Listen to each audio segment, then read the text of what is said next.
ભાજપ શાસિત પાટણ નગરપાલિકા શહેરીજનોને પાયાની સુવિધાઓ આપવામાં સદંતર નિષ્ફળ નીવડી હોય તેમ છાસવારે મહોલ્લા અને પોળોમાં ઓછા પ્રેશરથી અને ગંદુ પાણી આવતું હોવાની રાવ ઉઠવા પામી છે।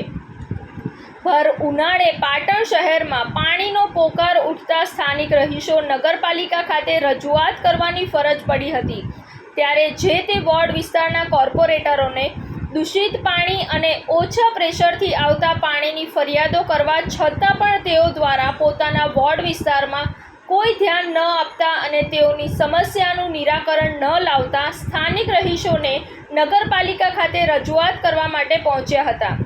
પાટણ શહેરના વોર્ડ નંબર 9માં આવેલા મોતીસા વિસ્તારના જક્ષીવાડા મહોલ્લામાં છેલ્લા ઘણા સમયથી ભૂગર્ભની ચેમ્બરો ચોકઅપ થઈ જવાના કારણે દૂષિત પાણી જાહેર માર્ગો પર રેલાઈ રહ્યા છે, જેને કારણે પીવાનું પાણી પણ અશુદ્ધ અને દુર્ગંધ મારતું આવતું હોવાથી ભર ઉનાળે સ્થાનિક લોકોને પીવાના પાણી માટે વલખા મારવાની ફરજ પડી રહી છે। ત્યારે આ વિસ્તારમાં ઓછા પ્રેશરથી અને ઓછું પાણી આવતા ભર ઉનાળે પાટણમાં પાણીનો પોકાર ઉઠતા સ્થાનિક લોકો વોટર વર્કર શાખાના ભરતભાઈ મોદીને રજૂઆત કરવા આવી પહોંચ્યા હતા। આ સમસ્યાનું નિરાકરણ થઈ જવાની સ્થાનિક લોકોને હૈયાધારણા આપી હતી। वहाँ पानी भी नहीं आता, गटर भी भरा है, गटर रास्ते भी कोई नहीं आता।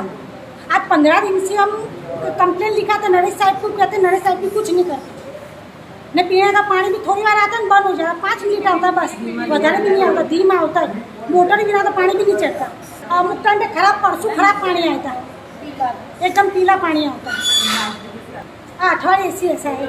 રિપોર્ટ અનિલ રામાનુજ સાથે સંજીવ રાજપૂત, TV9 ગુજરાત, રાધનપુર, પાટણ।